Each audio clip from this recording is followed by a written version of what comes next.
Hello viewers, welcome to Victoria's Families program, whereby we discuss matters touching our families. Thank you so much for tuning in. I am your host, Reverend Betty Sam. Together with me, I have two guests and I will allow them to introduce themselves. Welcome so much. Thank you. My name is Wanjiro Yeshohe. I'm a counseling psychologist. Thank you so much, Wanjiro, even for joining up together with us. God bless you. Amen. And my brother? My name is James Kipsang Cheriot. I'm an economist and the founder of Holistic Resources International.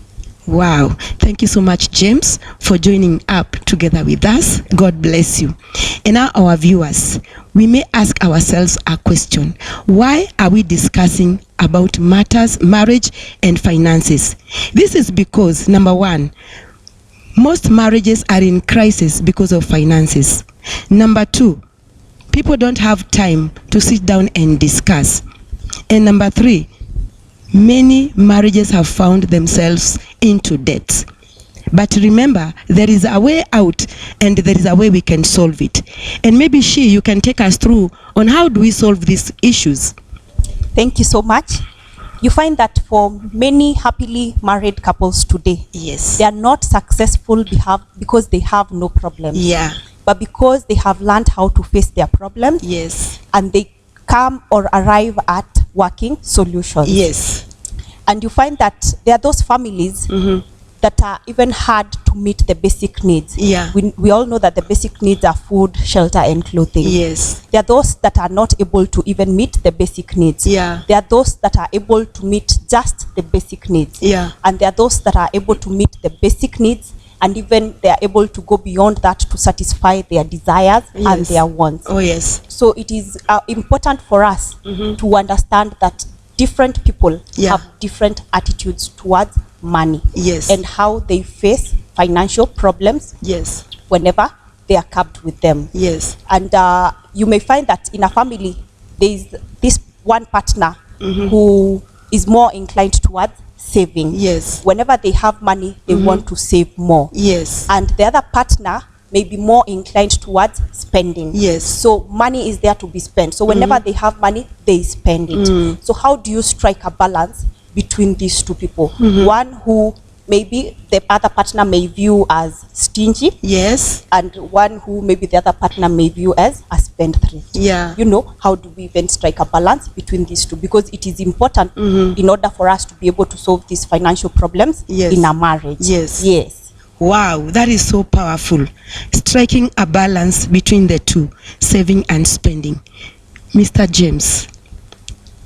Thank you very much, Shiro, for coming up with the issue of savings and spending. When it comes to savings and spending, you have to make a decision. Yes. As a family, Yeah. husband and wife, Yeah. you have to sit down Oh, yes. and make a decision on what to be saved and what is to be consumed. Yes. So one, in every family there are issues of food and all those ones. Those Yes. are the usual expenditures that we may not avoid, as Caro is calling them, as Shiro is calling them, Yes.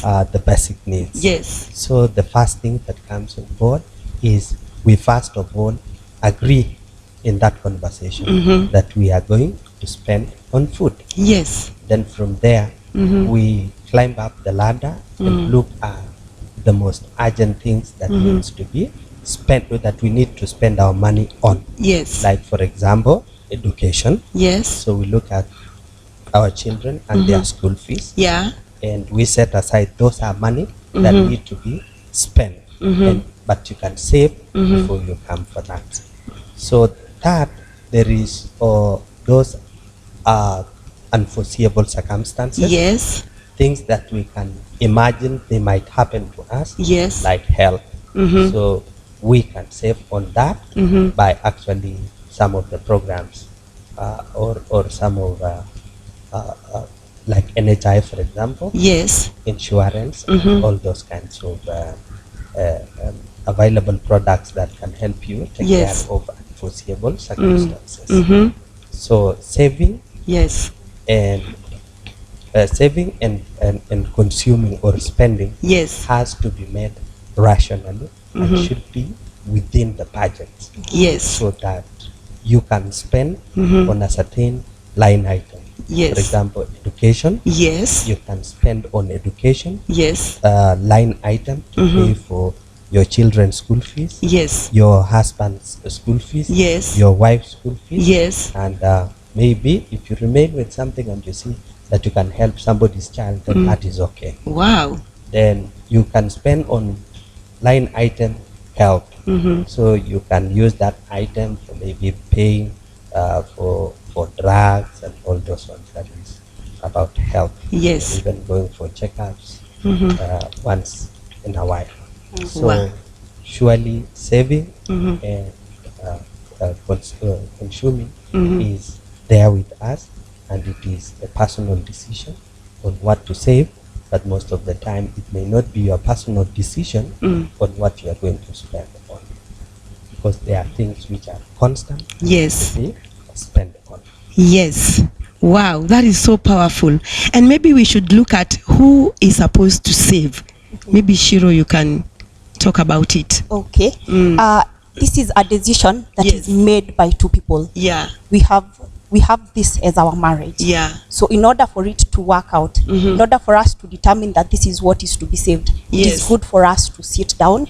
We come up with a budget, just as James has said. Yes. Let's come up with a spending plan. Yes. This is what we can spend our money on. Yes. And the remaining, this is what is going to remain at the end of the day. Yeah. So we can save this. Yes. So it's a decision that you have to make. If you're in a marriage, then the two of you need to sit and agree. Wow. And again, you have to set goals. When you have money, maybe the two of you are working. Yes. Or one partner is in business, the other is working. Yes. Or even maybe one is working and the other is not employed or is not working. When you consolidate your finances, you set a goal that this is what we want to attain. Yes. Usually we set short-term Yes. and long-term goals. Yes. So there is that which you want to attain in the short term. Maybe you have the kids' school fees to pay. You need to buy food every other day. But maybe for long-term goals, you want to have an ideal house Yeah. or an ideal car. Yeah. So you plan for that. Yes. And it's good for you to keep track of the progress you're making. Oh, yes. When you see that you're making progress, it's good for you to celebrate those small wins. Yeah. At least thank God. Take time to thank God that you have been able to achieve 1, 2, 3 things. Yes. And as you track your progress, you may find that things may not have gone the way you wanted them to go. Yes. So you may be forced to make adjustments. So it is okay for you to review your goals. Yes. It is okay for you to sit down and restructure maybe Yes. your budget or your spending plan, because an eventuality may occur where maybe a partner loses employment. Yes. And so you have to again cut down on Yes. the expenditures, on the the cost of things. Yes. So it is good for you to be willing to sit to review your goals. If there are any eventualities such as unemployment or maybe a pandemic has hit and you've lost your business, Yeah. you can cut down on cost. If you are living in a house where you're paying rent of 50,000, is it possible for you to cut down to a house where you can pay rent of 20 instead of having to strain Yes. or ask for loans? And that will get you into debt. So you will get yourself sinking in debt. Yes. Yes. Wow, that is so loving. And come to saving. How much does one need to save? Mr. James. Savings, as Shiro had put it very well, is that you save what you don't need to use at that moment. Yes. So that is what you save. Yes. And there is no minimum amount to save, and there is no maximum amount to save. But I can assure you that you can save as little with majority of our local banks. Yes. You can save as little as 50 shillings Yes. in a bank account. Yes. So it's possible to save whatever amount. Yes. So what needs to be saved here is what is required for that particular goal Yes. that you have set for yourself. Wow. So you save against a goal. Wow. You save to buy a car. Yes. You save to buy a house. You save to buy a fridge. You save to buy an item that you cannot get the money at one time. Yes. Pay them all. Oh yes, our viewers, as you are listening to us, savings doesn't save as little as 50 shillings, 100 shillings. And now, what can we tell the family that is going through such a challenge right now? You find that today most families are going through this financial crisis. Yes. But this does not mean that it is the end of life. And you find that these financial problems are the ones that are leading marriages to separation.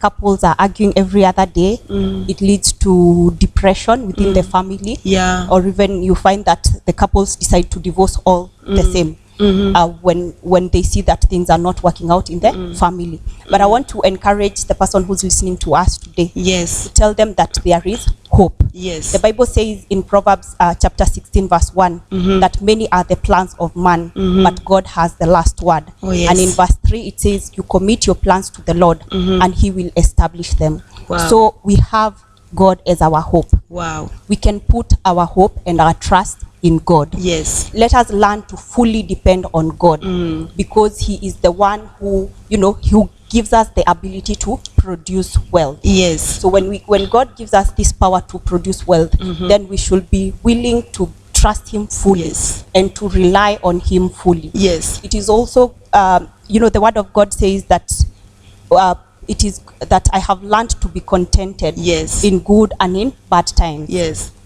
So it's not always that things are working out within the family. Yeah. And especially when it comes to finances. But in good times, it is good to thank God. Yes. It's good to enjoy what you have. Yes. But when you are in need, when you are lacking, Yes.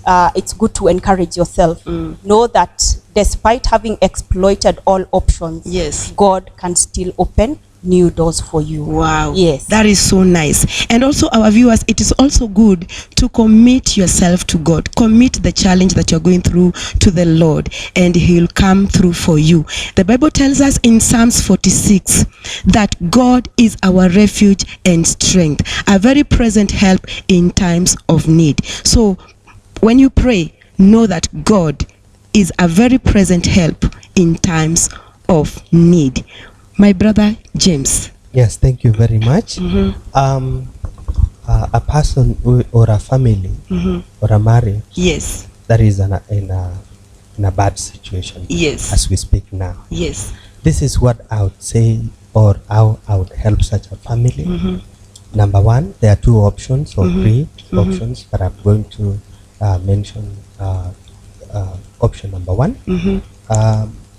Most of the time, you get into financial problems because you are a lot of debts. You are deep into debts and you need to be liberated from such debts. Oh yes. So to liberate yourself, there are option number one. That is the time when you now have to look at the assets that you do have. If you have assets, then look at those assets vis-a-vis those loans that are actually hunting you down, so that you have your peace of mind. Yes. You have to sell or to offset your loans, Yes. so that now you have a new beginning. Yes. That is when you will have a new beginning. So the new beginning comes in the result that once you have offset your loan using maybe your assets, and then you are going to remain with something small. That is what now we go back to committing your plans with God. So get the little that you have, Yes. plan for those little Yes. within your means now, Yes. within the little that is going to remain. Yes. I'm not saying each time you offset a loan there is something that is going to remain. No, you may offset and still get yourselves into problems, but it will be a little bit better now that you have sorted for some time. Yes. The second option for those families who are now in debts is actually to look for, is to have a conversation with Oh, their yes. Oh, yes. financial institutions. Ask them if they have a product like we normally call it loan holiday. This is a situation whereby the bank exempts you from paying the loans for a specific period of time, Oh yes. where you resume again when you resume to pay your loans. Oh yes. So during this small leave or break, you are going to have peace of mind Yes. to properly plan your finances. Yes. The third one is getting yourself into maybe employment, formal Yes. and informal, Yes. or business. So when you think in this direction, it means that while getting the solution for solving the loans, while looking for solutions to pay your regular bills, you have also to think about starting maybe a business or looking for a job. Yes. The third option may not be very favorable, since you are already the two options requires funds to venture into. Oh yes. Yes. Wow. Thank you so much, Mr. James. Wow. Thank you so much for tuning in to Victoria's Families Program, whereby we discuss on matters touching our families. God bless you. Remember to like, remember to comment, and also to share with your friends. Should you be having a question or you'd want further elaboration on a certain point, you can call us on your numbers, on the numbers on the screen, or SMS us, and we'll be right back to you. And to our guest, thank you so much, Thank Thank you. you so much, Mr. James, for joining up together with us. God bless.